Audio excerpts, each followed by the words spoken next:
కొంతమంది పిల్లలు మనం చూసినట్లయితే వాళ్ళు ఏ పని మీద కూడా దృష్టి పెట్టకుండా అంటే ఏకాగ్రతగా ఆ పని చేయలేకుండా ఉంటూ ఉంటారు. అలా పిల్లల్లో ఏకాగ్రత తగ్గిపోవడానికి కారణాలు ఏమిటంటారు? ఏకాగ్రత లేకపోవడం అంటే ఏంటంటే పెద్ద జబ్బు లాంటి విషయం గురించి మనం మాట్లాడుకోవట్లేదు. నార్మల్గా ఏంటంటే చాలామంది పిల్లలు ఎప్పుడు కుదురుగా కూర్చోరు, ఎక్కడ కూర్చోరంటే 1 నిమిషం పని చేస్తే 2 నిమిషాలకు పరిగెత్తేస్తుంటారు. అలాంటి విషయం గురించి మనం చర్చించుకుందాం. ఎందుకంటే తీవ్రమైన సమస్యలు వేరే ఉంటాయి, కానీ సామాన్యంగా పిల్లల్లో అలాంటి సమస్యలు ఏమి ఉండవు ఇలాంటి ఏకాగ్రత లోపించడానికి అంటున్నాం.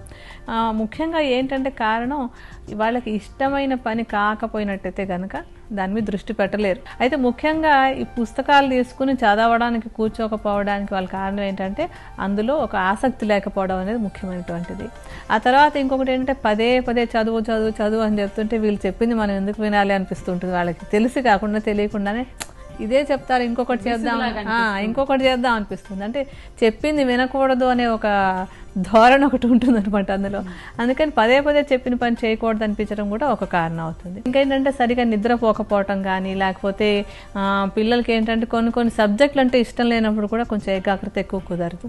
అసలు ఏకాగ్రత బాగా పెరగాలి అంటే ఏంటంటే విజువల్, అంటే ఎప్పుడు ఇలా చదివేయడం కాకుండా ఏదైతే చదువుతున్నారో దానికి సంబంధించినటువంటివి చిత్రాలు కానీ, లేకపోతే యాక్షన్లు కానీ, దానికి సంబంధించిన సౌండ్స్ కానీ ఎక్కువ వింటూ ఉంటే మనసు బాగా లగ్నం అవుతుంది. ఇప్పుడు ఎందుకంటే కార్టూన్ ఫిలిమ్స్ అవి ఎందుకు ఎక్కువ చూస్తారంటే కొన్ని సినిమాల్లో కార్టూన్ వాటిలలో వాళ్ళు కొన్ని సబ్జెక్టులు కూడా ఉంటుంటాయి, వాళ్ళు చదువుకునే సబ్జెక్టులు కూడా. అప్పుడు ఏమవుతుందంటే చూస్తూ వింటూ రెండు కలిపి చేసినప్పుడు ఏకాగ్రత ఎక్కువగా ఉంటుంది. ఏకాగ్రత పెరగాలి అంటే కొంచెం విజువల్గా, అంటే చూసేటువంటివి వినేటువంటివి దానికి సంబంధించిన విషయాలు ఉంటే కనుక ఏకాగ్రత బాగుంటుంది. మీరు చెప్పేదాన్ని బట్టి చూస్తే ఇష్టం లేకుండా చేసే పనిలో మాత్రమే ఏకాగ్రత ఉండదు పిల్లల్లో అంటారు. తప్పకుండా అన్నమా. ఇష్టంగా కూర్చుంటే వాళ్ళకి తెలివితేటలు లేక కాదు, వాళ్ళకి బ్రెయిన్ లేక కాదు, ఉన్న బ్రెయిన్ని దేనిలో పెడతారన్నది ఉంటుంది. అది ఒక విషయం మీద ఇష్టం వచ్చిందంటే మాత్రం చాలా ఏకాగ్రంగా వాళ్ళది మనం నేర్చుకోగలరు. చాలా తేలిగ్గా నేర్చుకుంటారు పిల్లలు, ఎందుకంటే వాళ్ళ మెదడు చాలా షార్ప్గా ఉంటుంది. చిన్న పిల్లలు ఏంటంటే పెద్దవాళ్ళు ఏం చేస్తుంటే వాళ్ళు చూసి నేర్చుకుంటారు కనుక వీళ్ళు కూడా కాసేపు ఏదో పుస్తకం పెట్టుకుని చదువుకుండడం, రాస్తుండడం చేస్తున్నట్టయితే కనుక పిల్లలు చూసి నేర్చుకుంటూ ఉంటారు. అలాగే ఇందాక చెప్పిన డిస్ట్రాక్షన్ లాగా వాళ్ళని చదువుకోమని చెప్పినప్పుడు వాళ్ళకి ఒక వాతావరణానికి కొంచెం ఇవ్వాలి.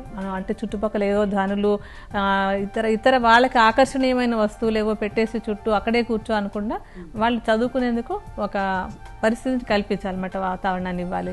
ఆ తర్వాత వాళ్ళు ఒక సబ్జెక్ట్ చదువుకోవాలని కూర్చుంటున్నప్పుడు మీరే దగ్గర ఉండి ఆ సబ్జెక్ట్కి కావాల్సిన వస్తువులు ఏమేంటి అన్ని దగ్గరకు వచ్చాయా లేదా, ఎందుకంటే కూర్చుని 10 మాటలు వేస్తుంటే కాన్సన్ట్రేషన్ నిలవదు కనుక అన్ని దగ్గర ఉన్నాయా లేదా అని చూసుకోవడం అనేది కూడా చేస్తూ ఉండాలి. ఎందుకంటే చిన్నపిల్లలప్పుడు మీరు కాస్తంత టైం స్పేర్ చేసి వాళ్ళకి కొంచెం ట్రైనింగ్ ఇచ్చారంటే కాస్త ఎదిగిన తర్వాత వాళ్ళంతట వాళ్ళే ఇవన్నీ ఈ అలవాట్లన్నీ కంటిన్యూ చేసుకుంటారు అనమాట. ఆ మెమరీకి సంబంధించిన ఆటలు, కాన్సన్ట్రేషన్కి సంబంధించిన ఆటలు చాలా ఉంటూ ఉంటాయి. అంటే వాళ్ళని మామూలుగా వదిలేసి ఏం చేస్తుంటారంటే ఏ కంప్యూటర్ గేమ్స్లోనూ పడేస్తే వాళ్ళు హాయిగా ఏవో యుద్ధాలు, గన్నులు పెట్టుకుని ఆడుకోవడాలు, కార్ రేసులు ఇలాంటి వాటిలో గడిపేస్తూ ఉంటారు.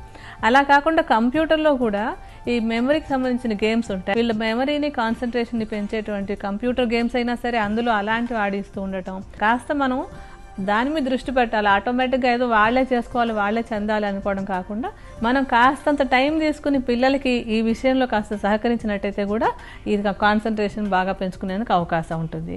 అలాగే ఏంటంటే కొన్ని ఆహార పదార్థాల విషయంలో కూడా కాస్త పేరెంట్స్ శ్రద్ధ తీసుకోవాల్సినటువంటిది. ఆహార పదార్థాల్లో ఏంటంటే ఎర్రటి రంగు ఉన్నటువంటి ఆహార పదార్థాలు, ఎర్రటి అంటే ఏంటంటే స్ట్రాబెర్రీలు, టొమాటోలు, పుచ్చకాయ, తర్వాత చిలకడ దుంపలు, ఇలాంటి ఎర్ర రంగులో ఉన్నటువంటి ఆహార పదార్థాలన్నీ కూడా ఈ మెదడుకి మంచి పదును పెట్టి కొంచెం కాన్సన్ట్రేషన్ అంటే ఏకాగ్రతని పెంచడానికి సహాయపడతాయి. అలాగే ఇంకొకటి ఏంటంటే బాదం పప్పులు, ఒకటి చాలామందికి అది ఒకటే తెలుసు, మిగతావన్నీ ఎక్కువ తెలియవు అనుకోండి. ఈ బాదం పప్పులు కూడా ఈ ఏకాగ్రతని పెంచడానికి, మెదడు షార్ప్గా పనిచేయడానికి సహకరిస్తుంది కనుక అది కూడా ఎక్కువగా ఇస్తూ ఉండొచ్చు. ఆ తర్వాత ఏంటంటే కొంచెం మంచినీళ్ళు ఎక్కువగా తాగుతూ ఉండటం, ఇంట్లో తయారు చేసినటువంటి పరిశుద్ధమైన నేతిని ప్రతిరోజు వేసినట్టయితే కూడా పిల్లలకి ఆహారంలో వాళ్ళ ఏకాగ్రత, వాళ్ళ మెదడు స్ట్రాంగ్గా షార్ప్గా ఉండడానికి కూడా సహకరిస్తుంది కనుక అది కూడా ఆహారంలో ఇస్తూ ఉండొచ్చు.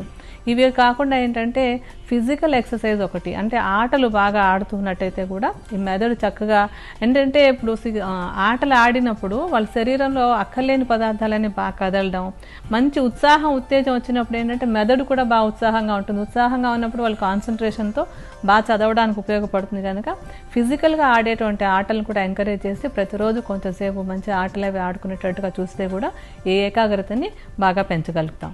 పిల్లల్లో ఏకాగ్రత పెరిగేటందుకు ఉపకరించే ఆయుర్వేద ఔషధం ఏ విధంగా తయారు చేసుకోవాలో వివరిస్తారా అండి? అలాగేనమ్మా. ఇప్పుడు మనం తయారు చేసుకునేటువంటి ఔషధంలో మనం మొట్టమొదటి తీసుకునేటువంటి మూలిక బ్రాహ్మి.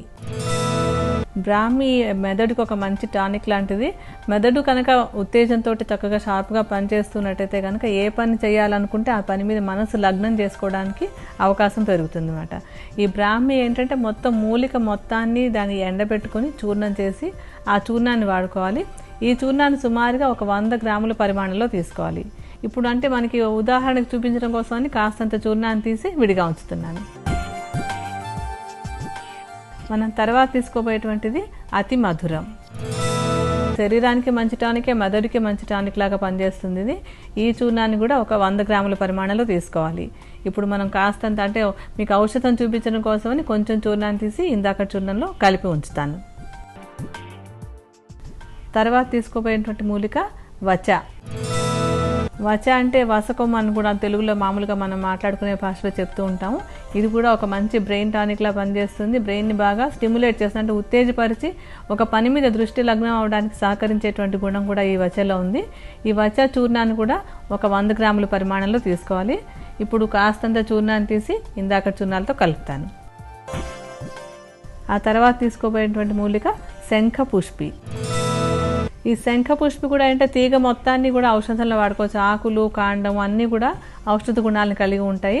అంటే ఇది రకరకాలుగా ఉంటుంది. కొంచెం నీలం రంగులో ఉన్నటువంటి, తెల్ల రంగులో ఉన్నటువంటిది రకరకాలుగా దొరుకుతూ ఉంటుంది. ఇందులో ఏదైనా కూడా తీసుకోవచ్చు. ఈ చూర్ణాన్ని కూడా ఒక 100 గ్రాముల పరిమాణంలో తీసుకోవాలి. ఇప్పుడు కాస్తంత ఔషధాన్ని ఇందాకటి చూర్ణాల్లో కలిపి విడిగా ఉంచుతాను. ఇప్పుడు ఈ ఔషధం తయారు చేసుకుందికి మనకి ఈ 400 గ్రాముల ఔషధాల మూలికలకి 800 గ్రాముల పటిక బెల్లం కావాలి. ఈ పటిక బెల్లం ఏంటంటే ఇప్పుడు మనం లేహ్యంలాగా తయారు చేసుకోబోతున్న ఔషధాన్ని ఆ లేహ్యంలో ఒక మీడియం లాగా ఉపయోగపడటానికి, తర్వాత మెదడుకి ఒక స్టిమ్యులెంట్గా పనిచేయడానికి, ఔషధం బాగా నిల్వ ఉండడానికి అన్నింటికి కూడా ఈ పటిక బెల్లం బాగా ఉపయోగపడుతుంది. 800 గ్రాముల పటిక బెల్లాన్ని మెత్తటి పొడిలాగా చేసేసి దాన్ని 400 మిల్లీలీటర్ల నీళ్ళలో కలపాలన్నమాట. అంటే 800 గ్రాముల పటిక బెల్లాన్ని 400 మిల్లీలీటర్ల నీళ్ళని బాగా కలిపేసి ఈ పటిక బెల్లం బాగా కరిగిపోయిన తర్వాత దాన్ని పొయ్యి మీద పెట్టాలి. పొయ్యి మీద పెట్టి కొంచెం పొంగుతూ ఉంటుంది కదా, ఆ పొంగుతూ ఉన్న సమయంలో మనం పెట్టుకున్నటువంటి 4 చూర్ణాలు అంటే 400 గ్రాముల చూర్ణాలని దాంతో పాటుగా ఒక 100 గ్రాముల నేతిని కూడా కలపాలి. ఈ నేతిని, చూర్ణాలని ఈ నీళ్ళలో అంటే పటిక బెల్లం కరిగి మరిగినటువంటి నీళ్ళల్లో ఈ చూర్ణాలు, నెయ్యి కూడా కలిపేసి నెమ్మదిగా ఒక గరిటెతో అలా తిప్పుతూ ఉన్నట్టయితే అది కొంత నెమ్మదిగా చిక్కబడ్డం మొదలెడుతుంది. అంటే లేహ్యపాకం అంటాం కదా, ఒక హల్వాలాగా చిక్కగా తయారైన తర్వాత దాన్ని దించేసుకోవాలి. దించి పెట్టుకునే ముందు దానిలో కాస్తంత ఏలాకుల చూర్ణము, కొంచెం లవంగాల చూర్ణము రెండింటిని కూడా అంటే కొద్దిగా ఒక అర చెంచాడు చొప్పున ఈ 2 చూర్ణాలని ఈ మిశ్రమంలో కలిపేసి చల్లారిన తర్వాత ఒక 50 గ్రాముల తేనెను కూడా కలపాలి. తేనె మాత్రం చల్లారాక కలుపుకోండి. కలిపేసి ఉంచుకుని ఈ ఔషధాన్ని నిత్యం పిల్లలకి ఇస్తూ ఉండాలన్నమాట. ఎలాగంటే సుమారుగా ఒక అర చెంచాడు ఔషధాన్ని పొద్దున్న, సాయంత్రము 2 పూట్ల ఇచ్చిన తర్వాత పాలు అనుపానంగా తాగించాలి. ఈ విధంగా చేసినట్టయితే కనుక పిల్లలకి ఏకాగ్రత పెరగడానికి సహాయపడుతుంది.